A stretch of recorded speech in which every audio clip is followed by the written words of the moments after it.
बेनिखायनो जोङो बुंदों नेताखौ सोलायनायजों जेबो खामानि जाया आइफोराबो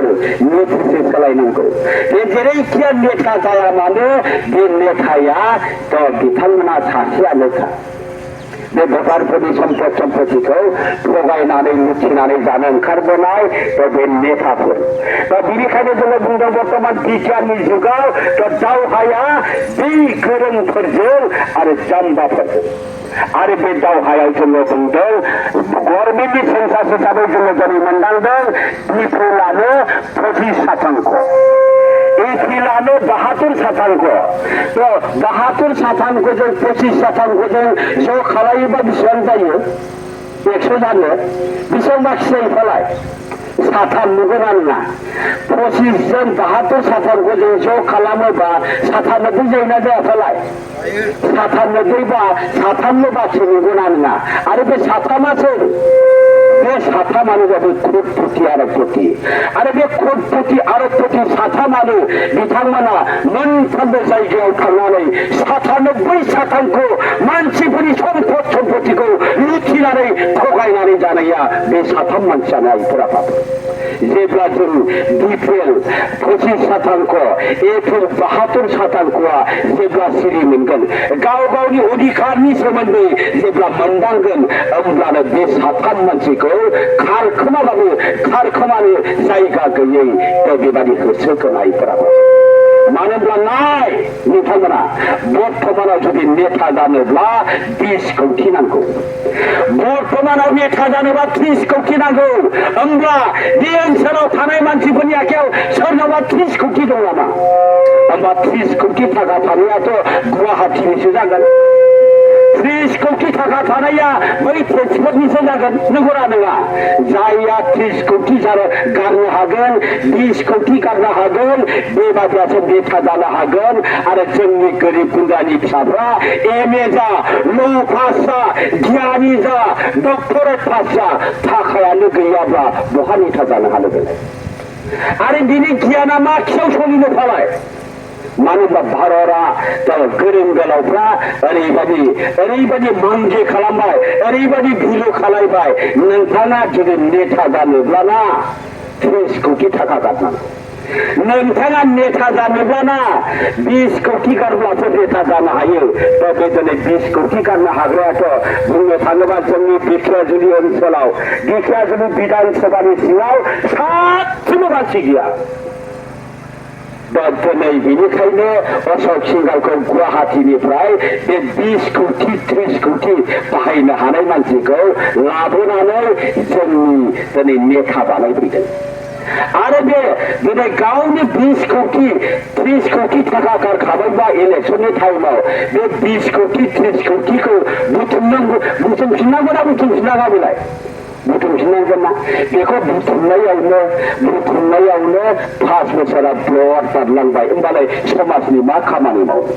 बेनिखायनो भटार्स पार्टि इन्टारनेसनेला बुंदों बे भट होननाय बुस्थुआ भट होननाय बेसादा इसिबां मैल्य नाङा इसिबां मैल्य नङा इसिबां थाखा गारनांगौ गैया मानो होनबा बिना फैसायावनो भटखौ होनांगौ जायो होनांगौना होनाङाबालाय होनांगौ दा होमब्ला बयबो भट होनायासो जुदि थारब्ला होमबालाय मानोथो इसिबां थाखानि जरुरि फालाय बेखौ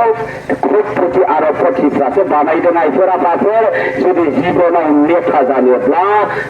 कौटि कौटि थाखा नांगौ बिना फैसायावबो राजनिति गेलेनो हायो जेरैबायदि भटार्स पार्टि इन्टारनेसनेल रन्जय बसुमतारी बिना फैसायावबो दिनै नमिनेसन होनानै नोंथांमोननि गेजेराव आङो फोरमायदों नंगौना नङा बिथांमोननि बाथ' हनै कोटपति नांगौमोन बिथांमोननि बादिबाथ' हनै माने 30 कौटि जानांगौमोन दिनै आङो बे गोरिब जाम्बा जाम्बिनि बै बिथांमोननि आयेन खालायनाय बे आयेननिफ्राय उदांस्रि होनो ओंखारनाय सासे नेता जादोंना जायाखै फाले आं नेता जादों सोलोंनांगोन रायजो राजाफोर जोङो बुंदों गणतन्त्र हादराव 80 बिमाजों थुनानैबो नेता जानांगोन एमएलए एमपिफ्रा बुंदों लेखा गोरोंफ्रा बुंदों 2016नि सिगाङावसो जे बुंदोंमोन जोङो 80 बिमाजों थुनानैबाबो एमएलए जागोन होननानै आङो जेब्ला मिटिङाव बुंदोंमोन जोंनि गोरों गोराफ्रा मिनिदोंमोन फाग्लासो जाबाय नामाब्रा मालाबा हाजोआव थांनानै दंफां हायोब्रा बुहुदसो ना फैबाय नामाब्रा बेलाय होनना बुंदोंमोन फाग्ला माब्लाबा 80 बिमाजों थुनायाखि एमएलए जाबाय बायो हायो नालाय नै रायजोफोर पन्चायत प्रेसिडेन्ट जानोब्ला हाई सेकेन्डारि पास जानांगौ आरो एमएलए जानोब्ला बिए पास जानांगौ बेबादि मानसियासो एमएलए जानो हायो मासि जाम्बा माग्राखौसो बाथ्रा बुंदों बेलाय माबालायनो 80 बिमाजों थुनानैबो एमएलए जानो हायो होननानै आंखौ मिनिदों आङो बुंदों आं 80 बिमाजों थुनानैनो सानसे समाव एमएलए जादों आरो हसावसेनो 2016 सनाव बे 80 बिमाजों थुनानैनो एमएलए नि सिटखौ कन्ट्रा खालायदों आङो जेब्ला 80 बिमाजों थुनानै आङो नेता जानाय एमएलए नमिनेसनखौ होदों होमब्लानो जोंनि बिखायारिनि एमए बिएमए पासफ्रा गासिबो लाजिनो गोनां जादों जोंनि स्टुडेन्ट इउनियननि मानसिफ्राबो लाजिनो गोनां जादों बर' साहित्य सभानि मानसिफोर बिथांमोनाबो लाजिनो गोनां जादों बै जोंनि ओनसोलनि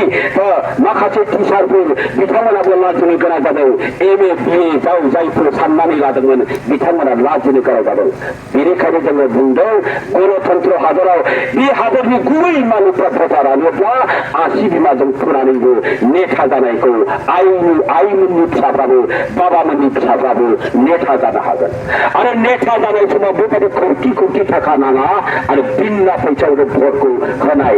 बिना फैसायावनो खामानि मावनाय बेबायदि सिस्टेम जायोब्लासो जोङो जोंनि मोन्थायखौ मोनगोन नङाबा नोंथांमोननि माथाखौ साननानै बानायनाय थाखाखौ जोङो दिनै भारत सरकारजों रायलायनायाव मिथिदों दा बिथांमोना सारा भारतनि 29टा प्रदेशआव जुदि गावनि सरकारखौ बेरा होनांगौ जायोब्ला खोब बिलियन थाखा नांगौ आरो बे खोब बिलियन थाखाया कंग्रेसनि आखायावबो गैया बिजेपिनि आखायावबो गैया थाखाया सोरनाव दं भारतनि कोटि आरब कोटि एसोसिएसनाव